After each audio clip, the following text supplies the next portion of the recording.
Il lui a offert son manteau et son repas au point d'arrêt de bus, sans savoir qu'elle était une PDG avec un grand secret. Il était un peu plus de 6h30 du soir lorsque Théo termina enfin son dernier tour de livraison. La pluie tombait depuis le début de l'après-midi sans relâche, rendant les rues de Lyon encore plus grises et boueuses qu'à l'accoutumée. Son sac isotherme, accroché à son dos comme un prolongement de lui-même, était vide. Il n'avait pas eu le temps de manger, pas même une bouchée. Les clients avaient été pressés, les rues encombrées, et le froid lui mordait les doigts à travers ses gants détrempés. Son vélo, fidèle mais usé, était attaché à un lampadaire à quelques mètres de l'arrêt de bus, où il espérait enfin pouvoir se reposer un peu avant de rentrer chez lui, dans son petit appartement à Villeurbanne. L'arrêt de bus était presque désert. Presque. Une silhouette immobile, assise sur le banc de métal glacé, attira aussitôt son attention. C'était une femme recroquevillée sur elle-même, les bras enroulés autour de ses jambes. Ses vêtements étaient minces, usés, déchirés à certains endroits. Elle portait un pull en laine devenu informe, un pantalon trop court laissant entrevoir ses chevilles nues, et des chaussures abîmées qui semblaient à peine tenir ensemble. Sa chevelure châtain était en désordre, mouillée par la pluie, collée à son visage incliné vers le sol. Elle ne bougeait pas. Théo resta figé un instant. Il n'avait pas l'habitude de s'immiscer dans la vie des inconnus. Mais quelque chose, dans l'attitude de cette femme, dans la détresse muette qu'elle dégageait, le frappa de plein fouet. Il s'approcha doucement, ses pas faisant crisser le gravier mouillé. Elle ne leva pas la tête. Il s'assit à bonne distance pour ne pas l'effrayer, tout en gardant les yeux sur elle. Il ne savait pas quoi dire. Le silence entre eux était lourd, rempli de non-dits et de possibles. Le vent soufflait fort ce soir-là, traversant les vêtements comme des lames. Il frissonna, puis, dans un geste presque instinctif, il ôta son propre manteau, un vieux blouson noir doublé en polaire, usé par les années, mais encore chaud, et le tendit lentement vers elle. « Tenez !» dit-il d'une voix douce, presque inaudible. « Vous en avez plus besoin que moi. » Elle leva enfin les yeux. Deux yeux d'un vert trouble, fatigués mais encore vifs, le fixèrent avec surprise. Il vit passer dans ce regard une étincelle de défiance mêlée à une profonde lassitude. Elle ouvrit la bouche comme pour protester, puis la referma. Elle prit le manteau sans un mot, le serra contre elle, puis le posa sur ses épaules tremblantes. Théo hocha lentement la tête, satisfait. Il fouilla dans son sac, en sortit une petite boîte en plastique transparente contenant un reste de gratin dauphinois qu'il avait prévu de manger plus tôt, mais qu'il n'avait jamais eu le temps d'entamer. « Vous avez mangé aujourd'hui » demanda-t-il. Elle fit non de la tête imperceptiblement. Il lui tendit la boîte. Elle hésita, comme si chaque geste lui coûtait un effort immense, puis accepta en silence. Il ne demanda pas son nom. Elle ne donna aucune explication. Le bus n'arrivait pas. Il n'y avait que cette pluie incessante, ce froid pénétrant, et deux inconnus partageant un moment de pure humanité. Théo ne parlait plus. Il avait l'intuition que trop de mots gâcheraient dans la simplicité de l'instant. Il observa la façon dont elle mangeait lentement, avec une discrétion presque gênée, comme si elle s'excusait d'avoir faim. Le temps semblait suspendu. Aucun des deux ne regardait son téléphone. Aucun des deux ne demandait quoi que ce soit. Et pourtant, dans ce simple échange, un manteau, un plat chaud, une présence, quelque chose d'essentiel se disait. Théo, sans comprendre pourquoi, sentait que cette femme n'était pas simplement une passante en difficulté. Il y avait en elle une retenue étrange, une dignité farouche qui contrastait avec son apparence défaite, comme si elle portait un secret trop grand pour être partagé, même dans la misère. Il respecta ce silence. Il ne posa pas de questions. Lorsque le bus arriva enfin, il était presque vide. Théo monta à bord, jeta un dernier coup d'œil derrière lui.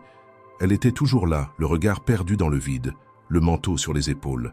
Il crut voir ses lèvres bouger, murmurer un merci sans son. Il ne sut jamais si c'était une illusion. Le bus démarra. Il s'assit, le cœur étrangement serré. Il ne connaissait même pas son nom, et pourtant, il avait l'impression d'avoir partagé quelque chose d'intime, d'essentiel. Il repensa à ce que lui avait dit son grand-père autrefois. Ce ne sont pas les grands gestes qui changent le monde, mais les petits actes faits sans attendre de retour. Ce soir-là, Théo comprit enfin ce que cela voulait dire. Le trajet jusqu'à Villeurbanne lui parut plus long que d'habitude. Les gouttes d'eau coulaient le long des vitres, traçant des chemins incertains comme les pensées qui traversaient son esprit. Il pensait à cette femme, à sa détresse muette, à la fierté dans son regard. Il se demanda ce qui l'avait conduite à cet arrêt de bus, en plein cœur de Lyon, sous la pluie battante. Était-elle sans abri? Fuyait-elle quelque chose? Quelqu'un? Il se rendit compte qu'il ne savait rien d'elle. Mais ce rien avait laissé une empreinte profonde. Il savait qu'il ne l'oublierait pas. Arrivé chez lui, Théo monta les 3 étages menant à son petit appartement sans ascenseur. Il ôta ses chaussures trempées, se changea rapidement, puis s'affala sur son vieux canapé. Il resta là un long moment, sans allumer la télévision ni toucher à son téléphone. Son esprit était resté à l'arrêt de bus. Avec elle, il se dit qu'il la reverrait peut-être. Ou peut-être pas, mais il ne regretta rien. Ce qu'il avait fait, il l'avait fait sans réfléchir, poussé par un élan du cœur, et parfois cela suffisait. Il s'endormit tôt ce soir-là, bercé par le bruit de la pluie sur le toit et l'image persistante d'un regard vert dans l'obscurité. Le lendemain matin, Théo se réveilla avec une étrange sensation de vide. Il avait dormi d'un sommeil lourd, peuplé d'images floues et de silences persistants. Une fois levé, il se prépara comme à son habitude. Un café noir avalé debout dans la minuscule cuisine, quelques étirements pour soulager son dos, puis la préparation méthodique de son sac de livraison. Pourtant, quelque chose clochait. Ses gestes étaient lents, presque mécaniques, et ses pensées dérivaient sans cesse vers l'arrêt de bus de la veille, vers cette femme, au regard fuyant. Il se demandait si elle était encore là, si elle avait dormi dehors, si elle allait bien. Il hésita à y repasser avant son premier trajet de la journée, mais le temps lui manquait. Toute la journée, entre 2 courses et les bruits familiers de la circulation lyonnaise, son esprit restait encombré par ce bref moment de la veille. Il se rappelait la façon dont elle avait accepté la nourriture sans un mot, le regard qu'elle avait levé vers lui, mélange d'incrédulité et de retenue. Il se demanda ce qui l'avait poussé à se retrouver dans un tel état. Rien dans son attitude ne correspondait au profil habituel de détresse qu'il croisait parfois dans les rues. Il y avait chez elle quelque chose de dissonant, comme si elle n'appartenait pas vraiment à ce décor de misère. Le soir venu, il retourna à l'arrêt de bus, presque malgré lui. Il savait qu'elle n'y serait probablement plus. Et pourtant, son cœur accéléra légèrement alors qu'il approchait du banc métallique. Comme il s'y attendait, elle n'y était plus. Le banc était vide, brillant d'humidité. L'endroit semblait ne garder aucune trace de ce qui s'y était joué la veille. Un passant attendait à quelques mètres, absorbé par son téléphone. Théo resta là un moment immobile, le regard dans le vide. Il ressentit une étrange nostalgie pour un moment pourtant si récent, comme si quelque chose de précieux lui avait été volé trop vite. Il monta dans le bus, silencieux, et rentra chez lui sans dire un mot. Les jours passèrent. La pluie cessa, puis revint. Le froid s'intensifiait à mesure que décembre avançait. Théo continua à travailler, livrer, pédaler à travers la ville, comme si rien n'avait changé. Mais au fond de lui, quelque chose avait basculé. Il se surprenait à observer les visages dans la rue, avec plus d'attention, à se demander ce que chacun d'eux pouvait cacher. L'image de cette femme ne le quittait pas. Il se revoyait lui tendre le manteau, sortir la boîte de nourriture, la regarder manger. Ce n'était qu'un instant, mais il y avait eu là une forme de vérité nue, une sincérité rare qu'il ne retrouvait nulle part ailleurs. Un matin, alors qu'il déposait une commande dans un immeuble du quartier de la Part-Dieu, il croisa son reflet dans l'ascenseur. Ses traits étaient tirés, ses yeux cernés. Il se rendit compte qu'il pensait à elle au quotidien. Il ne connaissait même pas son nom. Cette pensée le frappa comme une gifle. Ils avaient à partager un moment d'intimité, de vulnérabilité, sans jamais échanger une seule information personnelle. Et pourtant, cela lui semblait plus réel que beaucoup de relations qu'il avait connues auparavant. Il décida de garder son manteau usé à portée de main au cas où. Il garda aussi une petite portion de ses repas de côté chaque jour, comme s'il espérait la revoir, comme s'il voulait être prêt à recommencer. Ce n'était pas de la charité ni un acte héroïque. C'était autre chose. Un besoin profond peut-être de reconnecter avec cette sensation fugace d'avoir été utile à quelqu'un, même brièvement.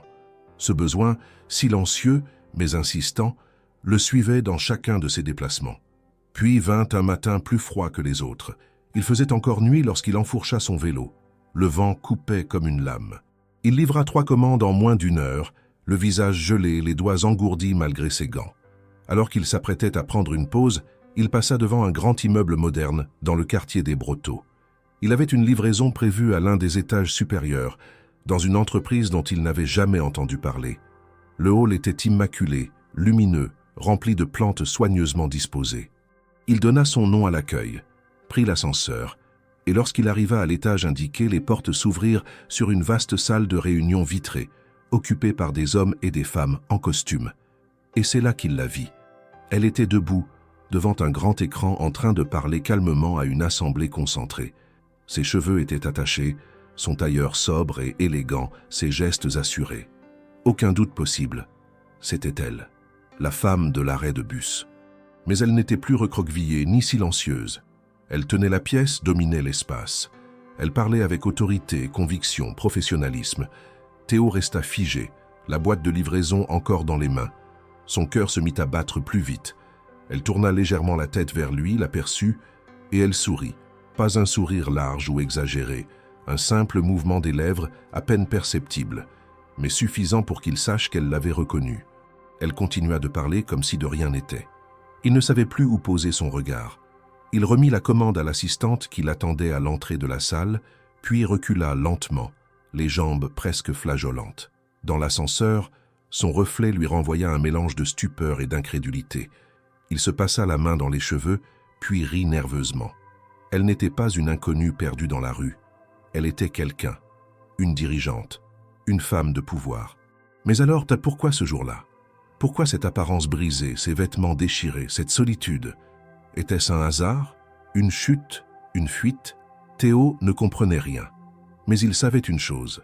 Il ne s'était pas trompé sur elle. Même dans la misère, même sans nom, il avait perçu une force, une humanité rare. Ce qui l'avait bouleversé alors n'était pas un appel à l'aide, mais une sorte de fragilité volontaire, choisie peut-être. Il ne pouvait en être certain. Mais cette révélation, cette dualité, ne fit que renforcer l'impact qu'elle avait eu sur lui. Ce soir-là, il rentra chez lui sans toucher à son téléphone, sans allumer la télé. Il resta longtemps assis sur le canapé, les mains croisées entre les genoux, à repenser à son sourire discret. Ce même sourire, discret mais vibrant, qu'elle lui avait adressé comme une clé silencieuse. Il ne savait pas ce que cela signifiait. Mais il savait que leur histoire, si brève soit-elle pour l'instant, n'était pas terminée. Pas encore. Les jours suivants passèrent dans un mélange étrange de routine et de troubles intérieurs. Théo poursuivait ses livraisons à travers Lyon, comme s'il pouvait fuir ses pensées à coups de pédale. Pourtant, l'image de Camille, il ne connaissait pas encore son nom, mais c'était ainsi qu'il la nommait en secret, se superposait désormais à chaque livraison, à chaque visage croisé, à chaque silence trop long. Il revoyait sans cesse la scène dans la salle de réunion. La femme brisée du banc, transformée en dirigeante affirmée, droite, digne, et ce sourire énigmatique, presque complice, qu'elle lui avait adressé. Il n'avait parlé de cette rencontre à personne. C'était trop invraisemblable. Trop intime aussi. Un mercredi matin, alors que le ciel lyonnais oscillait entre gris et bleu terne, Théo reçut une commande inhabituelle sur son application. Il devait livrer un plateau de petit déjeuner complet, avec café, jus d'orange frais, viennoiseries et fruits découpés, au siège d'une société de technologie située dans le 8e arrondissement, dans un bâtiment qu'il connaissait de nom, mais où il ne s'était jamais rendu. La commande était accompagnée d'une mention particulière, accès direct à la salle Horizon, étage 6, se présenter à l'accueil avec cette référence. Intrigué par la précision du message et par le luxe du contenu commandé, Théo accepta, enfourcha son vélo et prit la direction indiquée. L'air était mordant mais sec. Le plateau bien emballé dans son sac, il arriva en avance et gravit les marches du bâtiment. L'accueil était sobre, impersonnel, comme tous les halls d'immeubles d'affaires modernes. Une hôtesse lui demanda son nom, vérifia la référence et lui tendit un badge temporaire. Il monta dans l'ascenseur, jetant un regard nerveux à son reflet dans le miroir. Ses cheveux étaient en désordre malgré la casquette et son blouson portait les marques d'un hiver rude. Il soupira, puis redressa les épaules. À l'étage, les portes vitrées s'ouvrirent sur un vaste espace lumineux, décoré avec sobriété, où se tenait une réunion visiblement importante. Théo reconnut immédiatement certains visages, des cadres en costume sombre, l'air préoccupé, des notes griffonnées sur des blocs, des présentations projetées sur un grand écran. Et là, au centre, debout, calme, dominait Camille. Elle portait un tailleur bleu nuit, Ses cheveux étaient coiffés en un chignon parfait, et son regard balaya la salle avec assurance. Sa voix, posée, expliquait une stratégie de développement numérique. Rien ne laissait paraître le moindre trouble, la moindre hésitation. Théo resta sur le seuil, le plateau encore en main. Il ne savait pas s'il devait avancer, reculer ou tout simplement disparaître. Mais Camille tourna légèrement la tête comme si elle l'avait senti. Leurs regards se croisèrent. Et cette fois, il n'y eut pas seulement un sourire. Il y eut un clignement d'yeux lent, presque imperceptible, un signe de reconnaissance silencieux. Il sentit son cœur s'accélérer. Elle n'avait rien oublié. Elle savait. Elle se souvenait du banc, de la pluie, du manteau. Une assistante s'approcha de lui, prit le plateau, le remercia avec discrétion et le guida vers une table secondaire, plus éloignée du centre de la salle. Théo, encore figé, s'exécuta, puis fit mine de partir. Mais au moment de tourner les talons, il entendit une voix l'appeler. « Monsieur ?» Attendez un instant. Il se retourna. C'était Camille. Sa voix avait été calme, presque neutre, mais elle tranchait avec l'agitation de la salle. Elle s'avança de quelques pas, laissant les autres dans un silence interloqué. Elle s'approcha de lui, s'arrêta à une distance respectueuse. « Merci pour votre ponctualité », dit-elle simplement, comme si c'était une phrase anodine. Théo acquiesça, incapable de prononcer le moindre mot. Il ne savait pas ce qui était le plus déroutant, la voir ici, en pleine maîtrise de son environnement, ou entendre sa voix dans un contexte si différent de leur première rencontre. Il voulut dire quelque chose, n'importe quoi, mais elle s'éloigna déjà, retournant vers ses collaborateurs, reprenant sa présentation comme si de rien n'était. Il comprit alors qu'elle ne voulait pas attirer l'attention sur leur lien. Du moins, pas maintenant. Il sortit de la salle, les jambes flageolantes, le cœur en tumulte. Sur le chemin du retour, son esprit était en ébullition. Il se posait 1000 questions. Pourquoi était-elle là, dans cette position de pouvoir, après avoir été dans cet état de détresse? Était-ce une chute temporaire, un rôle joué, une expérience? Et pourquoi ce silence maintenant? Pourquoi ne pas l'avoir appelée à part, ne serait-ce que pour un mot? Il ne pouvait s'empêcher de penser que tout cela avait un sens, mais un sens qui lui échappait encore. Le soir même, il fit des recherches sur la société. Elle s'appelait Novatech, spécialisée dans le développement de solutions d'intelligence artificielle pour la gestion d'entreprises. Le nom de la dirigeante était bien là en page d'accueil. Camille Lemoine, 32 ans, diplômée de Polytechnique, héritière de l'entreprise familiale, rachetée et transformée en société innovante. Une étoile montante du monde des affaires en France. Théo resta longuement devant l'écran, stupéfait. Elle n'avait rien d'une femme en détresse, du moins en apparence. Cette révélation souleva plus de mystère qu'elle n'en résolut. Que s'était-il passé ce jour-là à l'arrêt de bus? Pourquoi une femme aussi puissante s'était-elle retrouvée seule, en haillons, sous la pluie, sans protection? Était-ce une fuite? Une épreuve? Un test? Il repensa à son regard fatigué, à cette manière de serrer le manteau contre elle comme si c'était un abri inespéré. Rien n'avait été feint dans son attitude. Il en était sûr, et c'est ce paradoxe qui le hantait désormais. Il alla se coucher tard cette nuit-là, le visage éclairé par la lumière bleue de l'écran, l'esprit en plein vertige. Ce n'était plus seulement une rencontre étrange.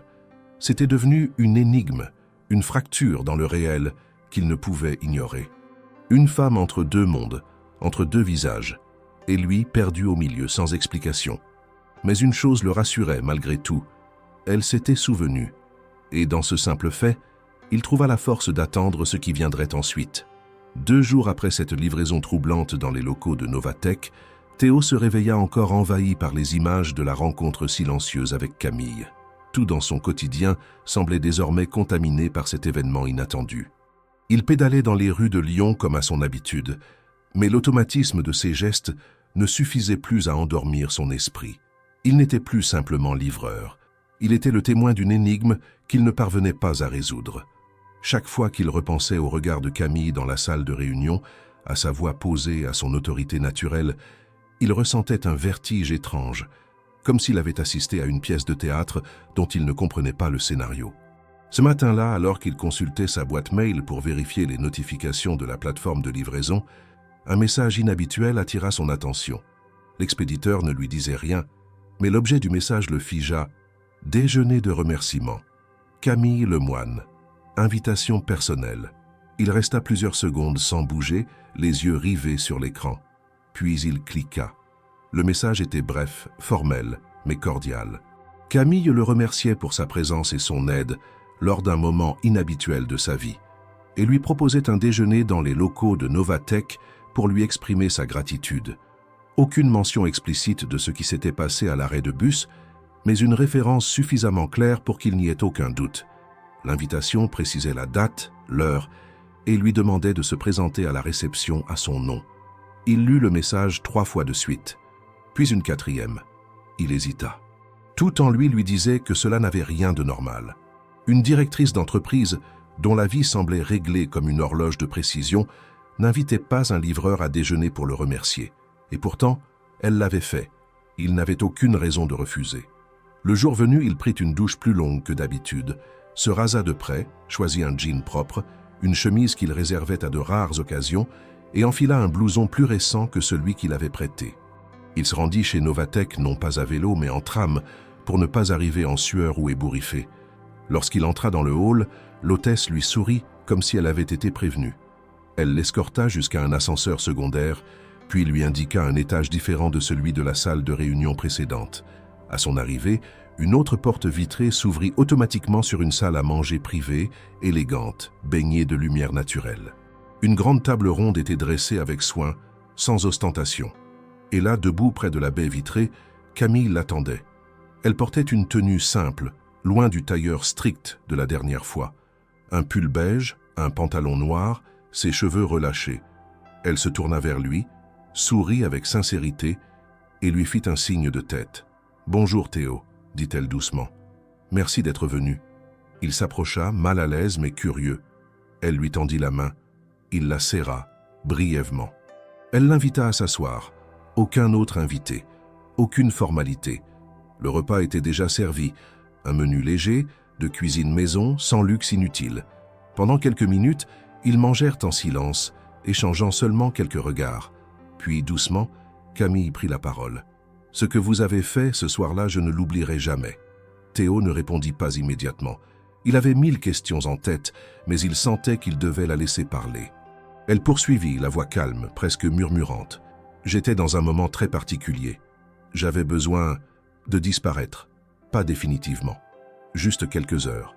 J'avais besoin de savoir si, sans mon nom, sans ma fonction, j'existais encore pour quelqu'un. » Elle marqua une pause, cherchant ses mots. Théo observait chaque nuance de son visage. Elle semblait vulnérable, bien que toujours maîtrisée. « Vous m'avez vu, vraiment, sans poser de questions, sans juger. Vous m'avez offert votre manteau, votre repas et votre silence.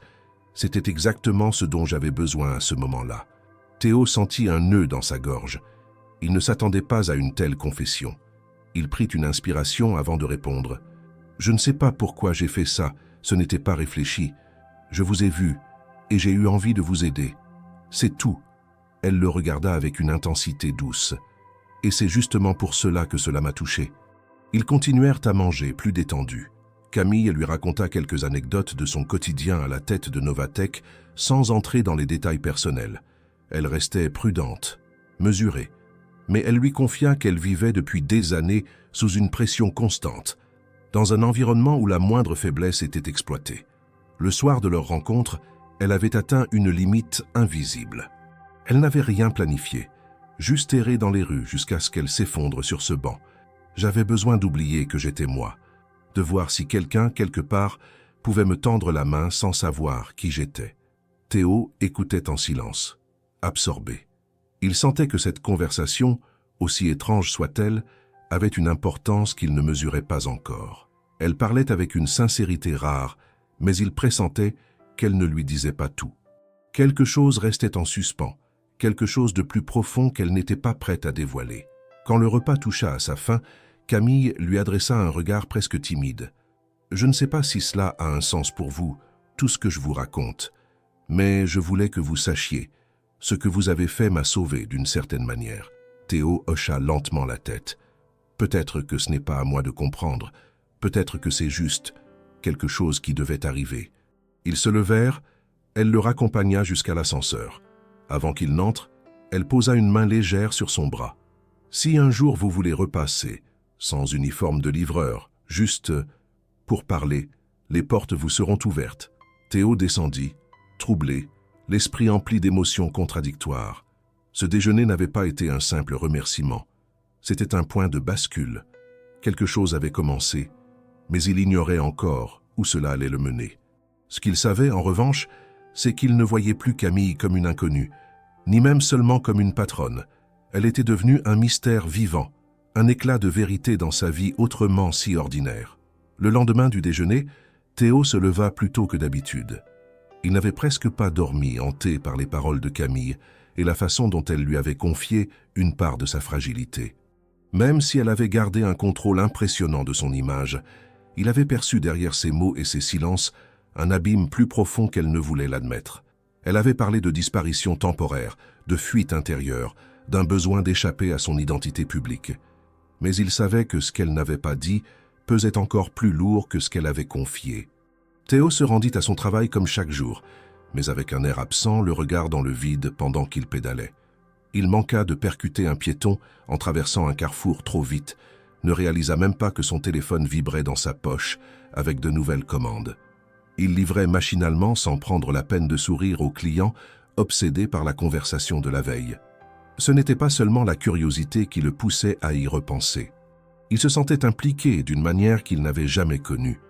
Il avait été le témoin d'un moment rare, et désormais il portait une part du poids de cette femme qu'il connaissait à peine.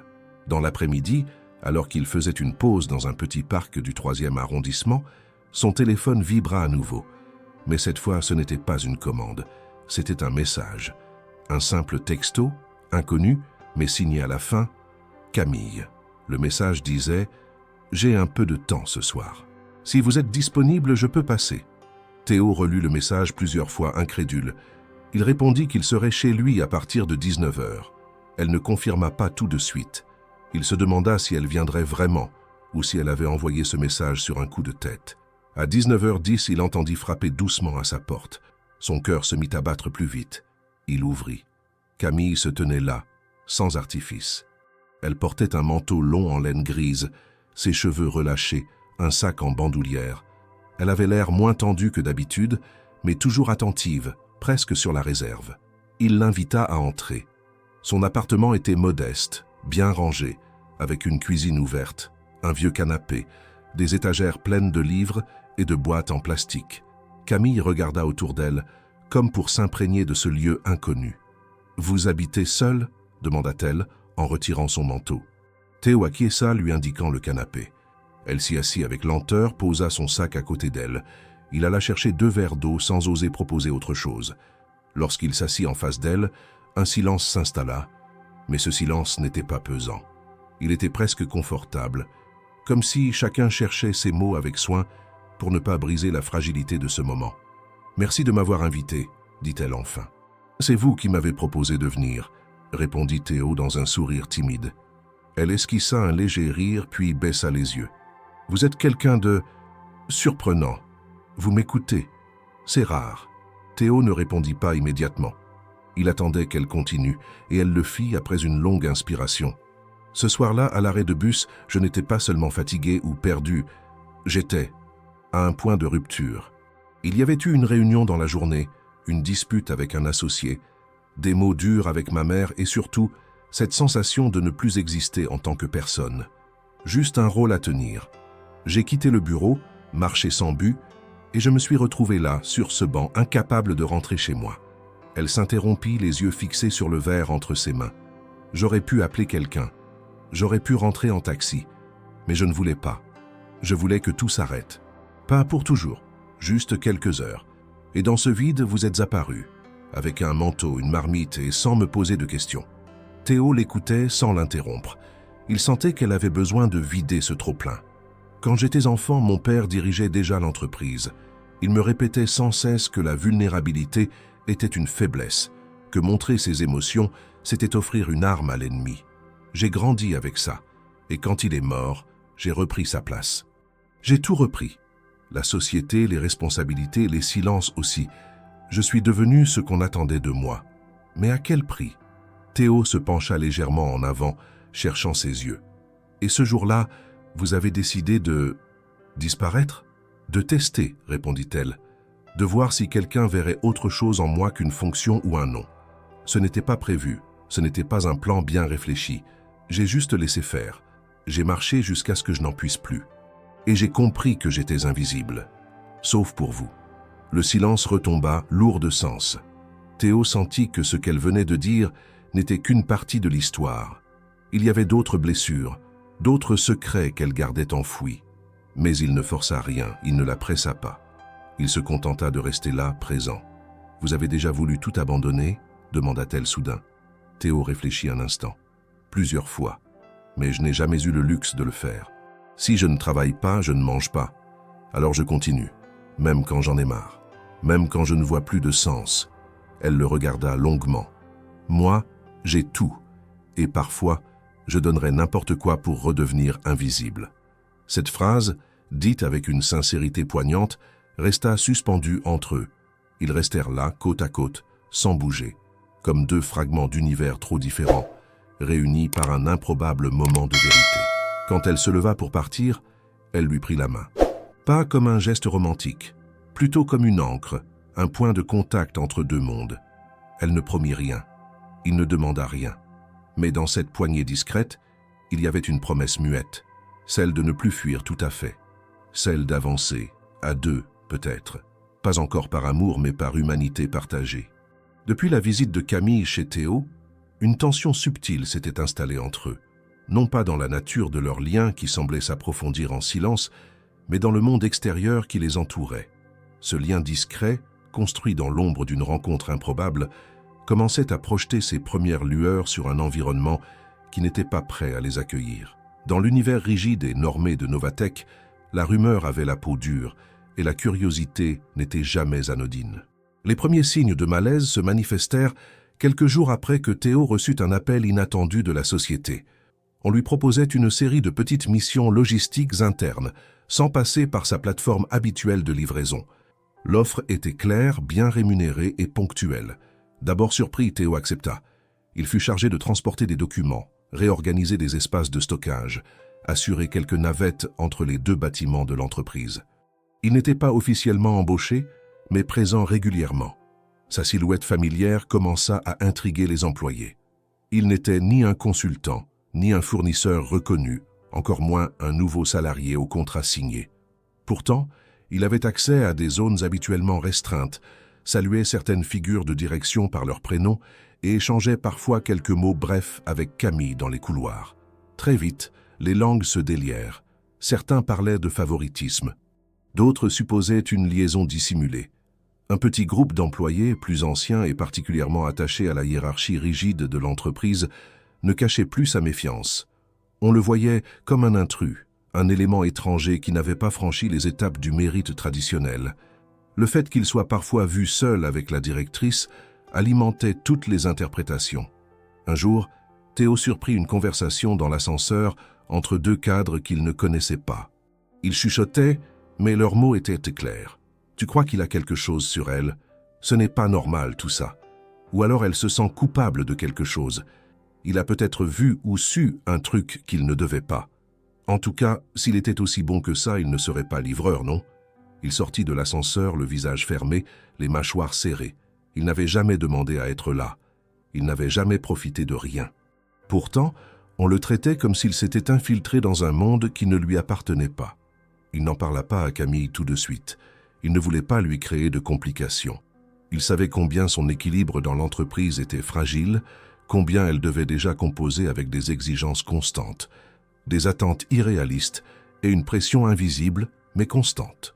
Mais plus les jours passaient, plus il se sentait à la fois utile et indésirable. Un matin, en arrivant à l'accueil, l'hôtesse lui annonça qu'il n'était pas autorisé à entrer. Aucun message, aucune explication. Elle semblait gênée, murmurait en consultant son écran. Il y a eu un changement dans la politique d'accès. Temporairement peut-être. On m'a juste demandé de ne plus valider votre badge. Théo ne comprenait pas. Il tenta d'appeler Camille, mais tomba sur sa boîte vocale. Il repartit chez lui, partagé entre colère et frustration. Ce n'était pas l'interdiction qui le blessait le plus, mais le silence. Il avait l'impression d'être renvoyé sans procès, sans mots, sans droit de réponse. Ce n'est que le lendemain soir que Camille frappa à sa porte. Elle semblait fatiguée, les traits tirés, les yeux cernés par des heures de tension. Théo ouvrit muet, l'invita à entrer sans un mot. Elle resta debout un moment, comme si elle ne savait pas par où commencer. « Je suis désolée », finit-elle par dire. « J'ai demandé à ce que tu sois écarté quelques jours. » Il la fixa, les bras croisés. « Tu aurais pu me le dire, directement, pas me laisser dehors comme un inconnu. » Elle baissa les yeux, prit une grande inspiration. Il y a des tensions. Le conseil a commencé à poser des questions. Des rumeurs ont remonté jusqu'à eux. Ils pensent que je couvre quelqu'un, que je mélange vie privée et décision professionnelle. Je voulais éviter que ça dégénère. Théo secoua la tête, amer. Tu voulais me protéger en me rejetant? Je ne t'ai pas rejeté. J'essaie de gérer une situation qui peut m'exploser au visage si je ne fais pas attention. Tu n'as pas idée de ce que représente ma position. Chaque geste est disséqué. Chaque silence est interprété. Je suis jugé en permanence. Et cette histoire, toi et moi, c'est trop fragile pour être exposé maintenant. Le silence s'installa de nouveau. Théo comprenait, mais cela ne rendait pas la blessure moins vive. Il s'assit, regardant dans le vide. Camille s'approcha, s'agenouilla près de lui, posa une main sur la sienne. « Je suis venu ici parce que je ne veux pas que tu crois que tu comptes pour rien. C'est justement parce que tu comptes que je fais attention. Mais je n'ai pas bien géré. Je le reconnais. » Il releva les yeux vers elle. Dans son regard, il n'y avait pas de colère, seulement une lassitude profonde, un besoin d'être cru, d'être compris. Il serra doucement ses doigts. Ils restèrent là sans se parler davantage, liés par un accord silencieux, celui d'avancer avec prudence dans un monde où la vérité avait peu de place et où l'apparence commandait. Cette nuit-là, Théo ne dormit pas. Il réfléchit à ce qu'il représentait pour Camille, à ce qu'elle représentait pour lui. Il ne s'agissait plus seulement d'un geste altruiste à un arrêt de bus. Il s'agissait d'un lien né d'un moment de vérité nue, mais que le monde refusait de voir. Il savait qu'il ne pouvait pas prétendre appartenir à son univers, mais il sentait que Camille non plus ne s'y sentait vraiment chez elle. Et peut-être, dans ce point commun silencieux, se trouvait leur seul véritable refuge. Après cette soirée tendue où Camille avait franchi le seuil de l'appartement de Théo pour lui expliquer son silence et son éloignement, les jours qui suivirent semblèrent suspendus dans une attente pesante. Ni l'un ni l'autre ne prirent l'initiative de reprendre contact immédiatement. Ils avaient partagé un moment fort, presque brut, mais chacun avait besoin de temps pour digérer ce que cela impliquait. Pour Théo, c'était une période d'incertitude, de confusion intérieure. Il continuait à livrer, à pédaler dans les rues froides et grises de Lyon, à maintenir les gestes du quotidien comme on maintient une structure vide debout. Mais son esprit, lui, restait tourné vers Camille, vers ce qu'il s'était dit, et surtout vers tout ce qu'il n'avait pas encore abordé. Il se posait 1000 questions sans jamais les formuler à voix haute. Avait-elle réellement voulu le protéger? Ou bien s'était-elle servie de lui jusqu'au moment où cela devenait compromettant? Était-elle sincère ou simplement habile? Théo n'était pas naïf. Il savait que dans le monde de Camille, les rapports étaient codifiés, les intentions rarement pures, les gestes souvent stratégiques. Mais il savait aussi reconnaître quand quelqu'un parlait avec ses failles, quand la voix tremble malgré les mots bien choisis. Et cette nuit-là, dans son salon, Camille n'avait pas joué. Elle s'était montrée vulnérable, confuse, sincère.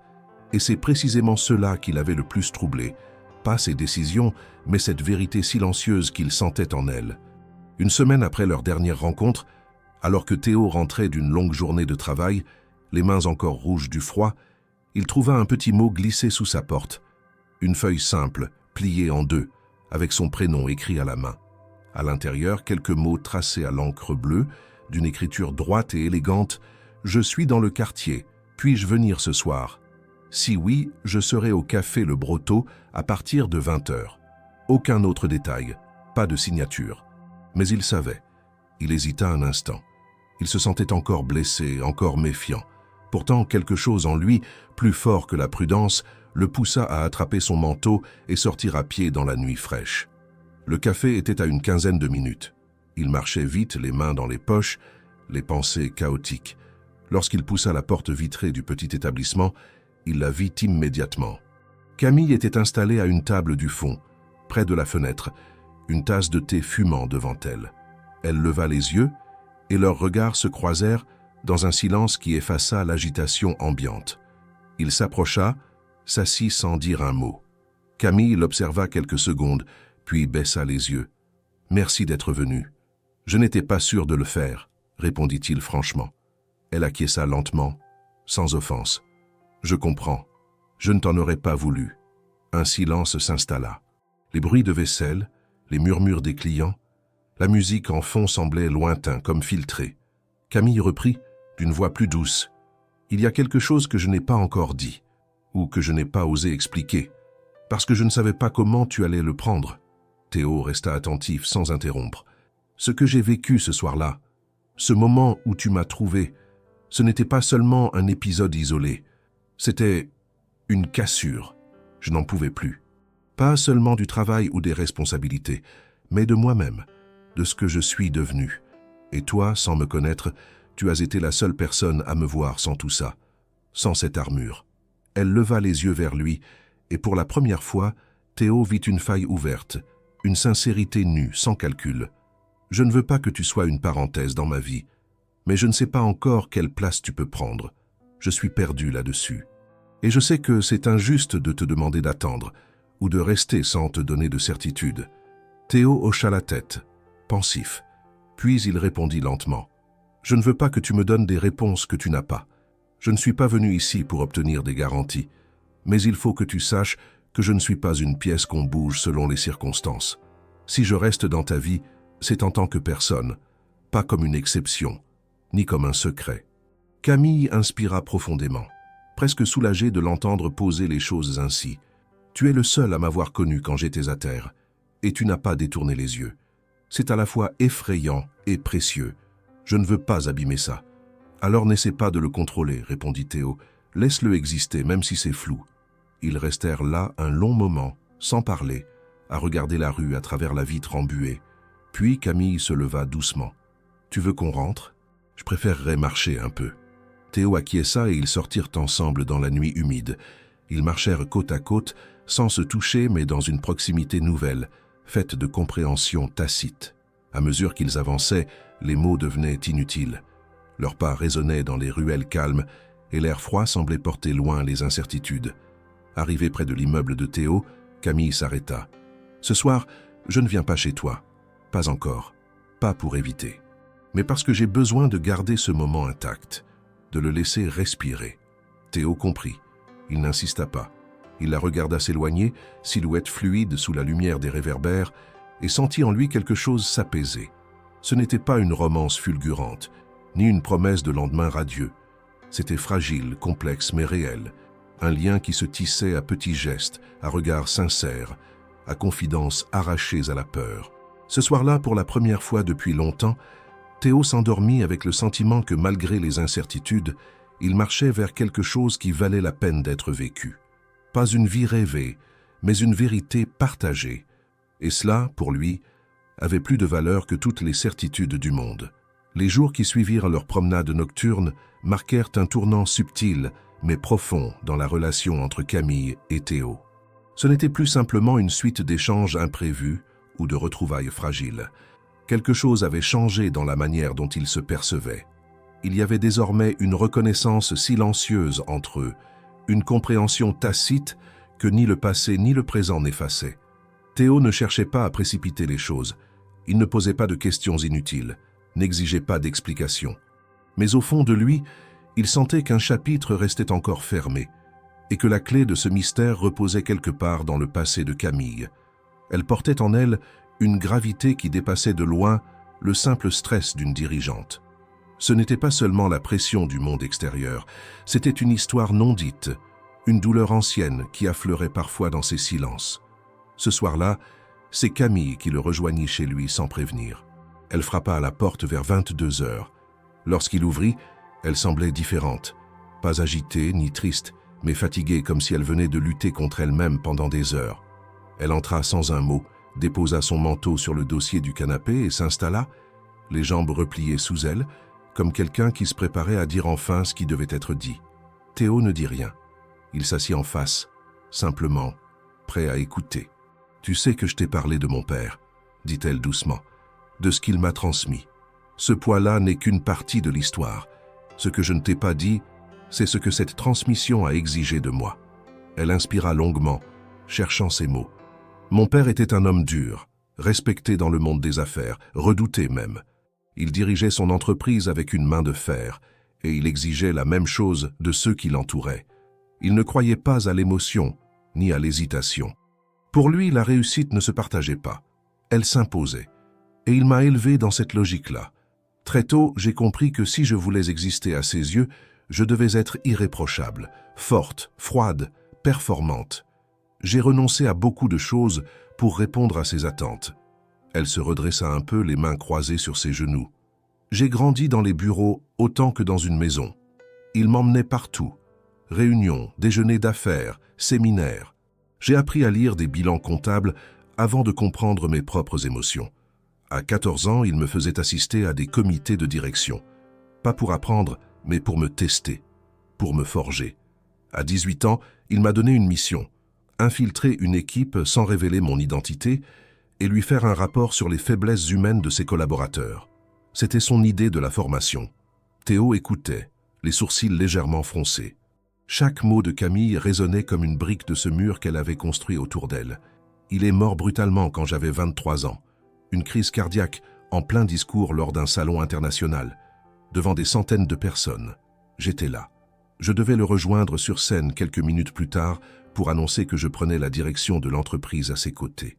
Le plan était qu'il m'introduise officiellement. Il est tombé, et moi, je suis monté. J'ai pris le micro, j'ai annoncé qu'il m'avait tout préparé et que j'étais prête. J'ai souri, j'ai été applaudi. Elle marqua une pause. Dans ses yeux, il n'y avait pas de larmes, mais une immense fatigue. Je n'ai jamais eu le droit de m'effondrer. Pas un instant. J'ai enterré mon père le samedi et j'étais au bureau le lundi matin, prête à diriger. Les actionnaires m'observaient, les médias m'attendaient. Alors j'ai joué le rôle, celui qu'il m'avait écrit. Et pendant des années, je n'ai pas eu le temps de me demander qui j'étais vraiment. Je portais son nom, sa voix, ses exigences, mais pas sa vie. Théo se leva doucement, alla chercher 2 verres d'eau. Il lui en tendit un. Elle le remercia d'un hochement de tête, puis reprit « Le soir où tu m'as trouvé, ce n'était pas une crise soudaine. C'était l'aboutissement d'années de silence. Je venais de sortir d'un conseil tendu où l'on m'accusait de déshumaniser l'entreprise, de ne penser qu'aux chiffres. J'ai nié, bien sûr, mais en moi, quelque chose s'est brisé, parce qu'ils avaient raison. J'étais devenu ce que mon père avait voulu. Mais plus je réussissais, plus je me sentais étrangère à tout ce que je faisais. Je n'avais plus de lien avec la réalité, plus de contact avec le monde. Elle tourna les yeux vers lui, le regard chargé de gravité.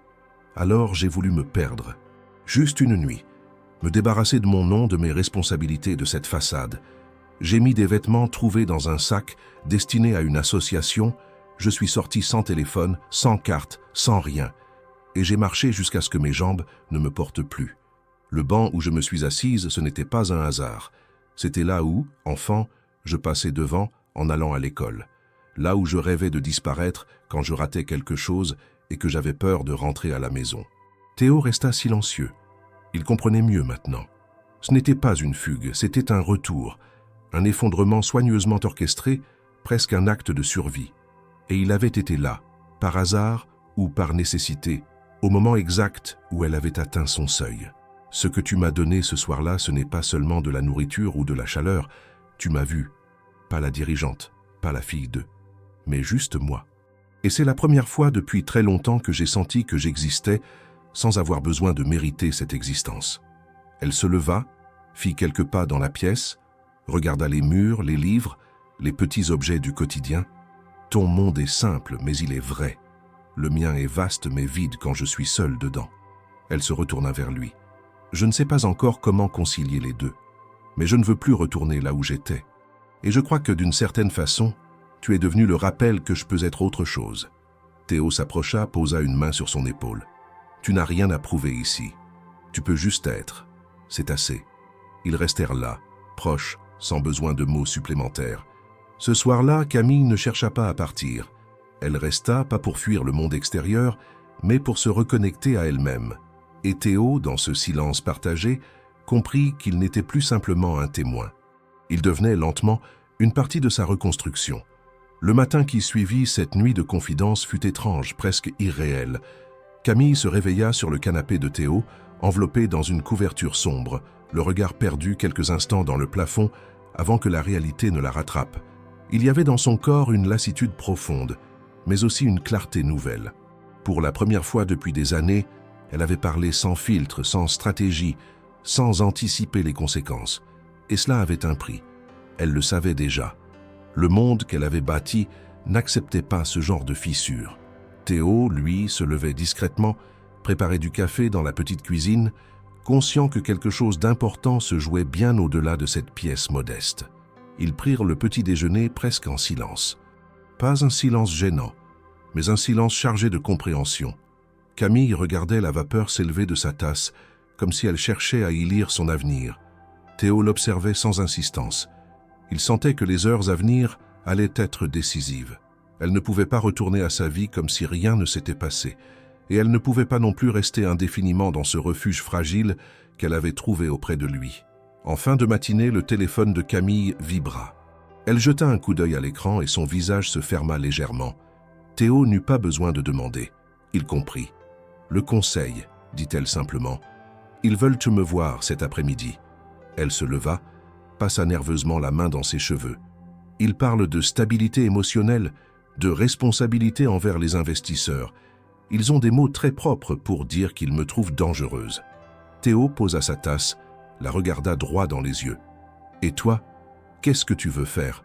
Elle resta silencieuse un long moment. « Ils me proposent un congé forcé, officiellement pour me reposer, en réalité pour me mettre à l'écart, nommer un directeur intérimaire, quelqu'un de plus prévisible. Et tu accepterais ça ?» Camille se mit à marcher dans la pièce, incapable de rester en place. « Une partie de moi le veut. Je suis fatigué, épuisé même. Partir quelques mois, disparaître à nouveau, sans violence cette fois. C'est tentant. Mais si je pars comme ça, je perds tout ce que j'ai essayé de construire. Et surtout, je leur donne raison. Je redeviens cette figure fragile qu'ils redoutaient déjà. » Théo la laissa parler, puis répondit avec calme. « Le soir où je t'ai vu à l'arrêt de bus, tu étais perdu, oui. Mais tu étais vrai, et c'est ça qu'ils n'ont jamais vu, ou qu'ils refusent de voir. Ce que tu appelles faiblesse, c'est peut-être justement ce qu'il manque à cet endroit. » Camille s'arrêta, le regard fixé sur lui. « Tu n'as pas peur de me dire ça? Tu ne fais pas partie de ce monde. Tu ne risques rien. Justement, je peux te le dire sans calcul. Ce que tu as vécu dehors, sous la pluie, c'est plus réel que tout ce qui se passe dans leur salle vitrée. Tu as vu comment les gens vivent quand ils n'ont rien. Tu as senti ce que ça fait de dépendre d'un inconnu. Cette expérience, ils ne pourront jamais l'acheter, ni la simuler. Si tu t'éloignes maintenant, elle devient inutile. Si tu restes, elle peut changer quelque chose. » Camille s'assit lentement, comme si ses jambes ne la portaient plus. Les mots de Théo résonnaient violemment en elle, parce qu'ils touchaient juste. Elle repensait au visage fermé du conseil, aux phrases lisses, aux décisions prises loin de toute réalité humaine. Elle savait qu'il ne la renverrait d'eau pas ouvertement, mais il la mettrait sous surveillance, sous pression permanente, jusqu'à ce qu'elle cède d'elle-même. « Et si je reste, dit-elle d'une voix basse, je devrais me battre, pas seulement pour mon poste, mais pour une vision, une manière différente de diriger. Plus risquée. »« Rien de vrai n'est sans risque, » répondit Théo. Elle releva les yeux vers lui. « Et toi? Si je fais ça, tu seras pris dans la tempête. Les regards, les soupçons, peut-être même les attaques. Tu es prêt à ça ?» Théo inspira profondément. « Je n'ai jamais eu une vie facile. J'ai toujours avancé sans filet. Ce que je sais, c'est que ce soir-là, je ne t'ai pas aidé parce que tu pouvais devenir importante pour moi. Je l'ai fait parce que c'était juste. Si aujourd'hui, faire ce qui est juste signifie rester à tes côtés, alors oui, je suis prêt. » Ces mots la touchèrent plus qu'elle ne l'aurait admis. Camille sentit une émotion forte lui monter à la gorge, mais elle la contint, pas par froideur, par nécessité. « Alors je vais y aller, » dit-elle enfin. « Je vais les affronter, pas en m'excusant, pas en me justifiant, mais en leur montrant ce que j'ai compris, ce que j'ai vu, et ce que je refuse de perdre. » Elle prit son manteau, se tourna vers lui avant de partir. « Quoi qu'il arrive, merci. Tu m'as rappelé que je pouvais choisir, même quand tout semble décidé à l'avance. » Lorsqu'elle quitta l'appartement, Théo resta seul, le cœur lourd mais étrangement serein. Il savait que cette journée serait déterminante, pour elle, pour eux. Et peut-être, d'une façon plus large, pour un monde qui avait oublié que diriger, Ce n'était pas seulement contrôler, mais comprendre. Camille entra quelques heures plus tard dans la salle du conseil, droite, calme, habitée par une conviction nouvelle. Elle n'était plus seulement une héritière ou une directrice sous pression, elle était une femme qui avait vu l'autre côté. Et désormais, le choix lui appartenait. Le jour de la réunion décisive, Camille se leva avant l'aube. Elle ne dormit que quelques heures, mais son esprit n'était pas embrumé par la fatigue. Au contraire, une sorte de lucidité glacée la portait depuis que la décision était prise. Elle n'avait plus peur, ou plutôt, elle avait transformé cette peur en force. Pendant des années, elle s'était pliée aux attentes, avait endossé les masques qu'on attendait d'elle. Aujourd'hui, elle avait choisi de parler, non pas en tant que PDG parfaite, mais en tant qu'être humain revenu de l'oubli. C'était sa condition. Où elle restait et changeait la structure de l'intérieur, où elle partait, mais avec sa vérité intacte. Elle passa la matinée à revoir ses notes dans le silence de son bureau vitré, situé au dernier étage de l'immeuble. La ville s'étendait devant elle, froide et claire sous le ciel d'hiver. Elle pensa à Théo, à ses mots, à son calme, à sa sincérité sans artifice. Il avait été le seul, depuis très longtemps, à ne rien attendre d'elle, à ne rien exiger. C'est précisément cela qui l'avait aidé à se retrouver.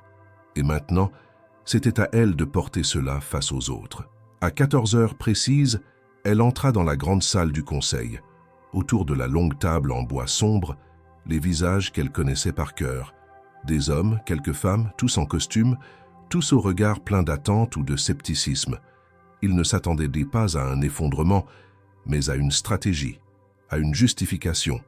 Camille leur offrit autre chose. Elle ne distribua aucun dossier. Pas de graphique, pas de projection financière. À la place, elle s'installa debout devant eux, sans pupitre, sans écran. Et elle parla. « Mesdames, messieurs, commença-t-elle, je suis ici pour vous dire la vérité. Pas celle des chiffres que vous connaissez déjà, mais la mienne, celle que vous ne trouverez dans aucun rapport. » Le silence fut immédiat. Les membres du conseil échangèrent des regards surpris, certains croisant les bras, d'autres se redressant. Camille poursuivit. « Il y a quelques semaines, j'ai quitté ces murs, sans prévenir, sans plan. J'ai marché jusqu'à ne plus me reconnaître. J'ai passé des heures dehors, dans le froid, dans l'anonymat. Et j'ai découvert quelque chose que je n'avais jamais appris ici. L'importance d'être vu, sans titre, sans statut, sans fonction. J'ai été aidé par un inconnu, un homme simple, sans ambition particulière, mais avec une humanité que j'ai rarement rencontrée dans ce monde. » Elle marqua une pause, la voix posée. « Cette expérience ne m'a pas rendu instable. Elle m'a rendu lucide. Elle m'a montré à quel point notre entreprise s'est éloignée de ce qu'elle prétend défendre. L'innovation, oui, mais au service de qui? L'efficacité, oui, mais pourquoi? Nous avons construit un modèle froid, performant, mais inhumain, et j'en suis responsable. J'ai reproduit ce que j'ai appris. J'ai dirigé comme on m'a appris à le faire, sans faiblesse, sans faille, sans lien. Et aujourd'hui, je viens vous dire que je refuse de continuer ainsi. » Un murmure discret monta dans la salle. Certains membres baissèrent les yeux, d'autres froncèrent les sourcils, comme s'ils s'attendaient à une chute. « Vous me proposez de me retirer temporairement. Je comprends votre inquiétude.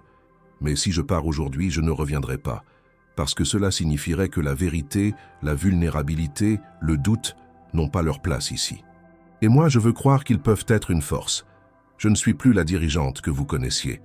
Je suis plus que cela. Et je veux diriger autrement. » Elle fit quelques pas lents, les mains libres, la voix claire. « Je vous propose un plan différent. Un plan qui inclut non seulement nos chiffres, mais nos valeurs. Je veux créer un programme interne d'inclusion, d'écoute, de soutien. Je veux que notre entreprise ne se contente pas de produire des résultats, mais aussi du sens. Et je ne demande pas votre permission. Je vous expose ma condition. Si vous voulez que je reste, c'est avec cette vision-là. Sinon, je pars. Mais je pars en paix. » Le silence fut total. Une tension palpable régnait dans la salle. On sentait les esprits s'agiter, les calculs se faire, les postures se modifier. Camille ne chercha pas à combler ce vide. Elle attendit, droite, digne, prête à tout entendre. Elle avait dit ce qu'elle devait dire, rien de plus, rien de moins.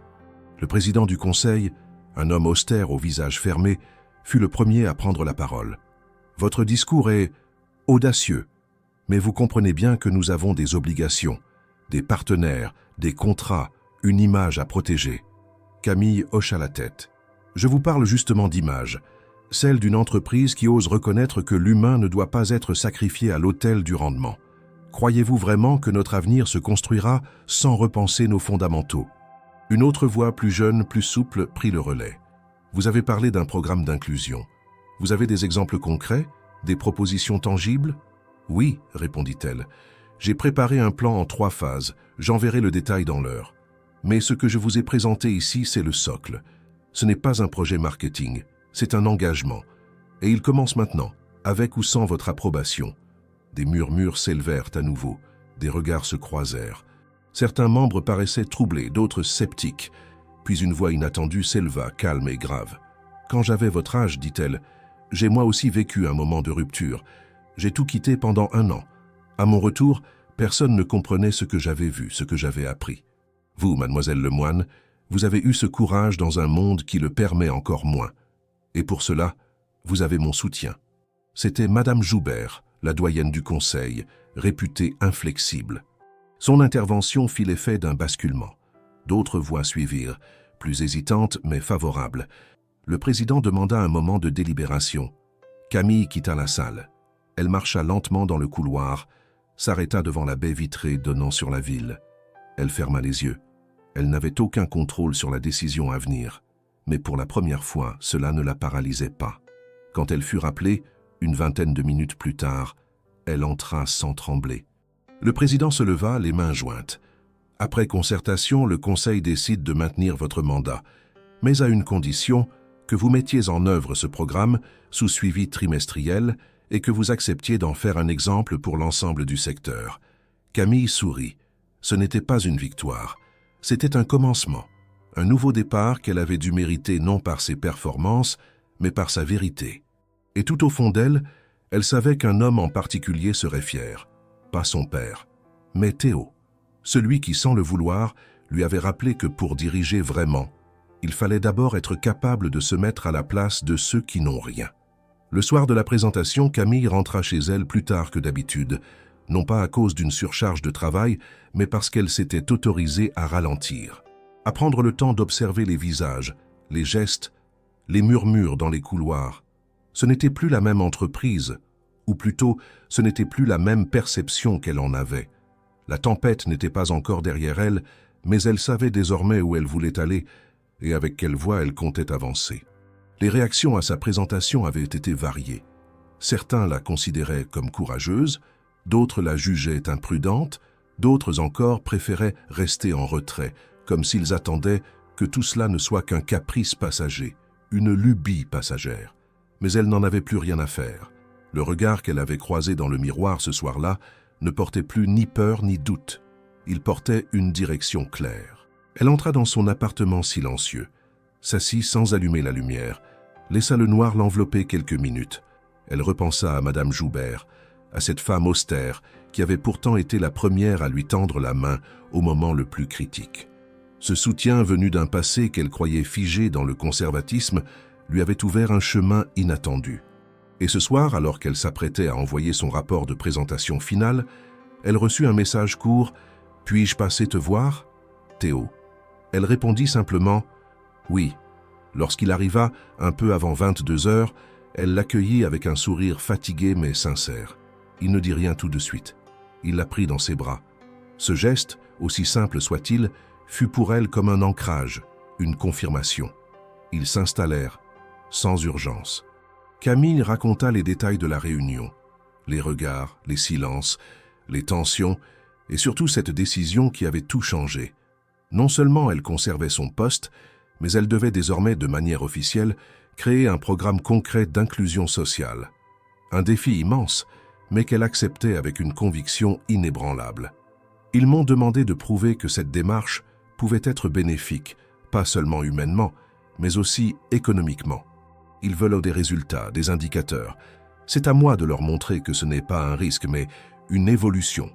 Théo hocha lentement la tête. « Tu penses déjà à qui tu vas impliquer ?»« Oui, dit-elle, et c'est pour ça que je voulais qu'on parle. » Elle le regarda droit dans les yeux. « Je veux que tu coordonnes ce projet avec moi, pas comme un consultant ou un assistant. Je veux que tu sois la passerelle entre ce que j'ai vécu dehors et ce qu'on veut bâtir ici. Tu sais ce que ça signifie d'être invisible. Tu sais écouter, tu sais comprendre, et tu sais te battre sans écraser. » Théo resta silencieux, surpris. Il n'avait jamais envisagé une telle chose. Il n'était ni diplômé, ni formé à la gestion de projets, encore moins au monde des grandes entreprises. Mais en même temps, il comprenait exactement ce qu'elle cherchait à créer. Ce n'était pas un programme de façade. C'était une tentative sincère de transformer la manière dont une organisation pouvait regarder ceux qui n'avaient rien. « Tu es sûr ?» finit-il par demander. « Je suis sûr que je ne veux pas faire ça sans toi. Je ne veux pas répéter les mêmes erreurs, entouré uniquement de gens qui pensent comme moi ou qui pensent aux chiffres d'abord.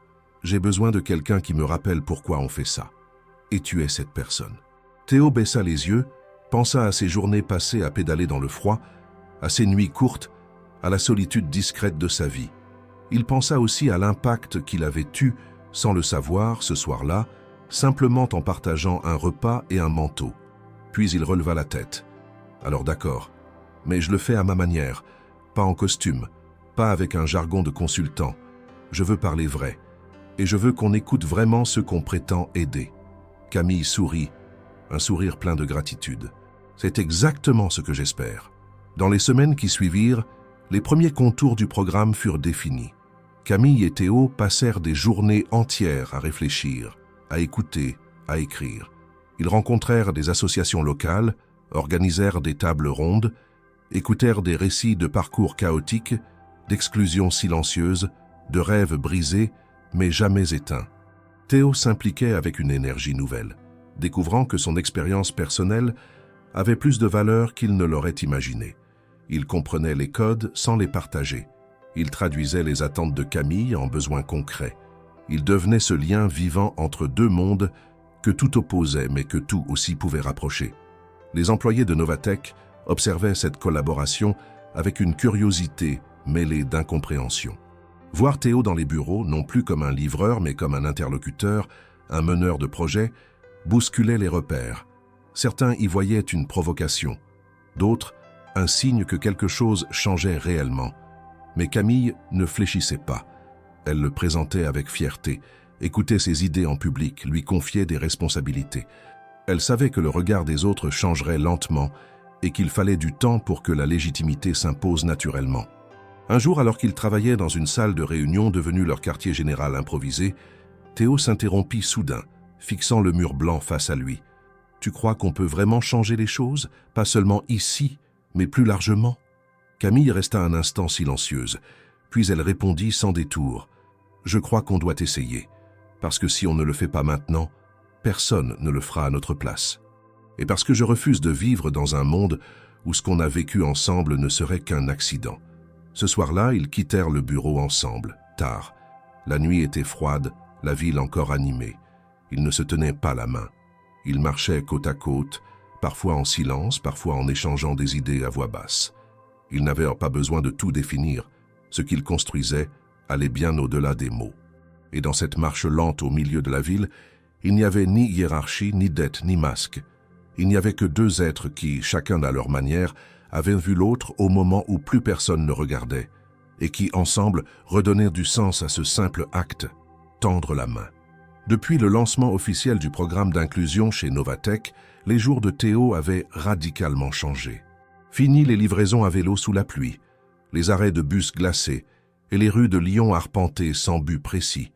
Désormais, ces trajets le menaient vers des salles de réunion, des centres sociaux, des établissements d'accueil pour jeunes en réinsertion, des quartiers souvent oubliés par les grandes entreprises.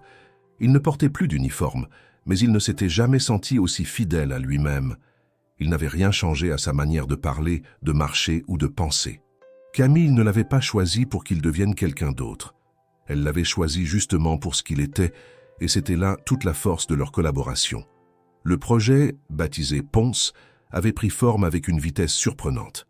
À la base, il s'agissait simplement d'un engagement de Novatech à offrir des stages, des formations et des opportunités concrètes à des personnes issues de milieux précaires.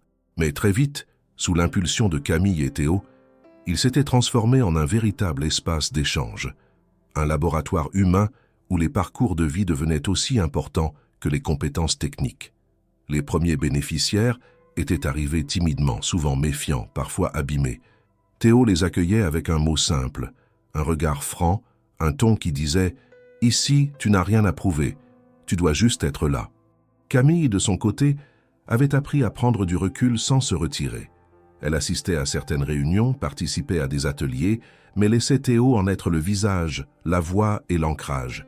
C'était une décision stratégique, certes, mais aussi une marque de confiance profonde. Elle savait que le succès du projet dépendait de sa capacité à déléguer, à ne pas s'imposer, à laisser l'initiative circuler. Et cette posture nouvelle l'avait changé bien plus qu'elle ne l'avait prévu. Pour la première fois depuis des années, elle ne portait pas seule le poids d'une vision.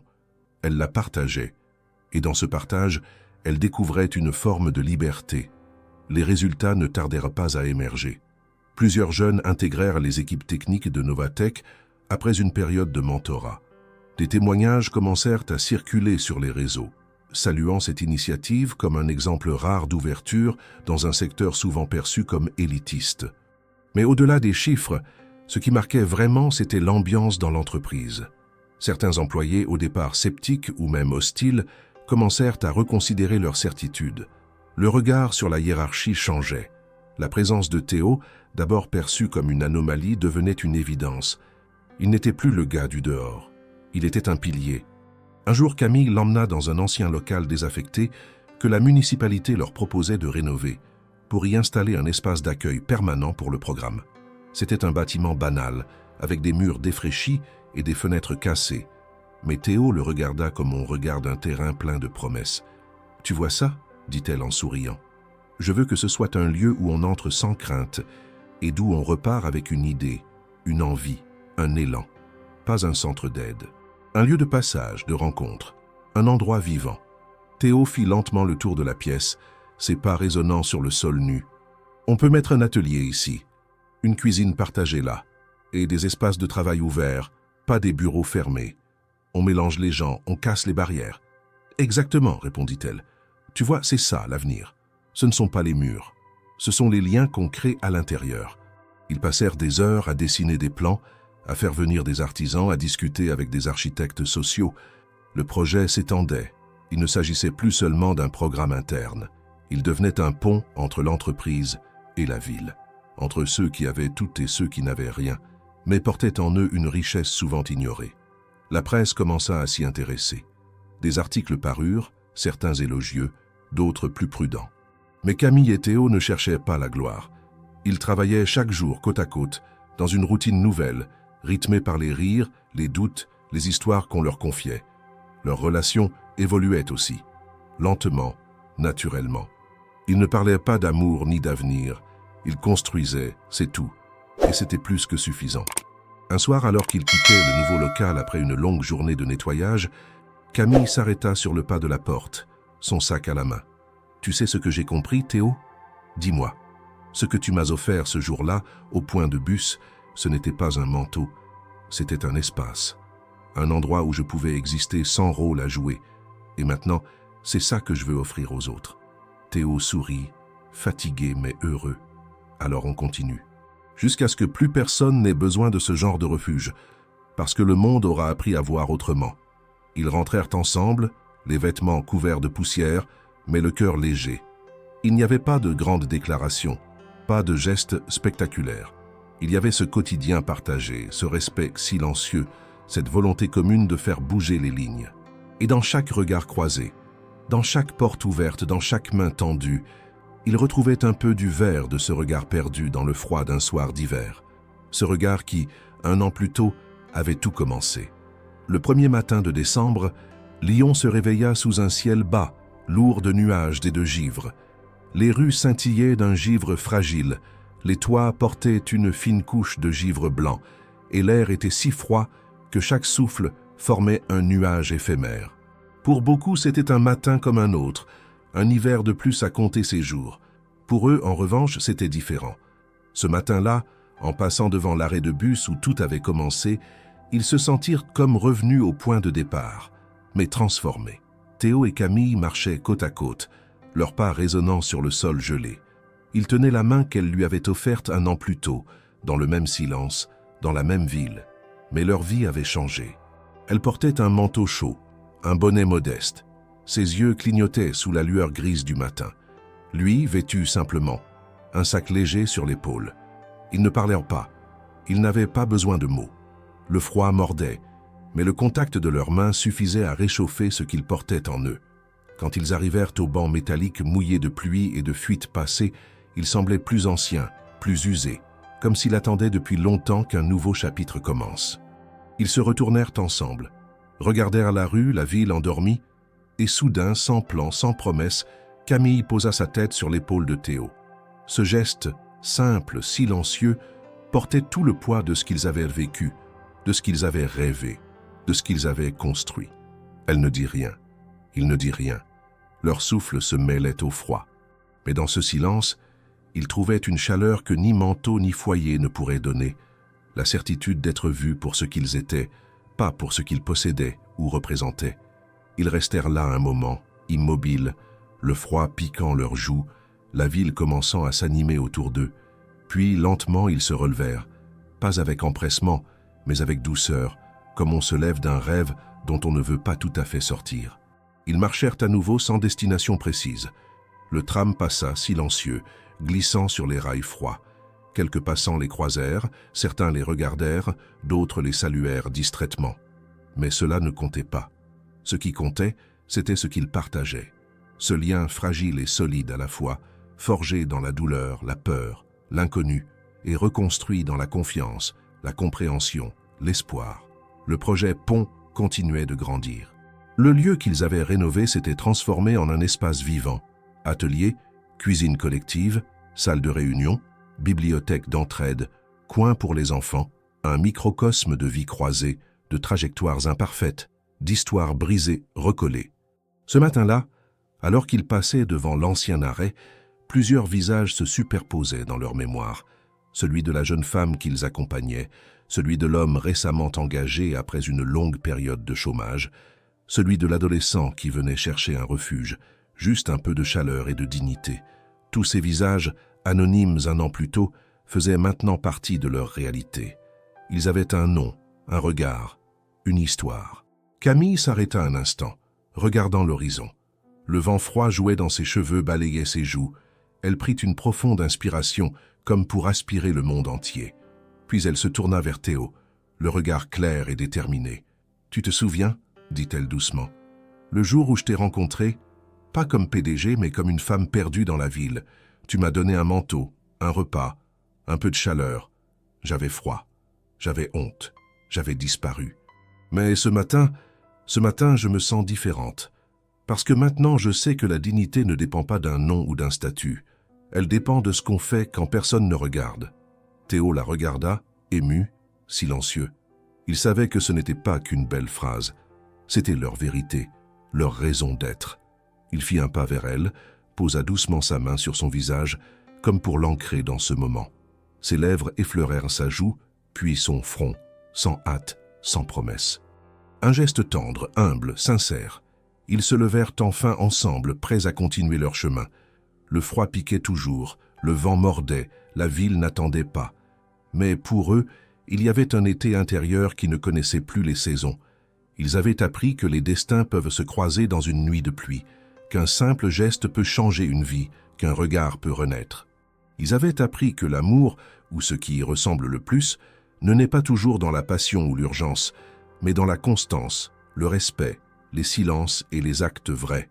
Et tandis qu'ils s'éloignaient de l'arrêt, l'ombre du banc resta là avec ses cicatrices, ses souvenirs.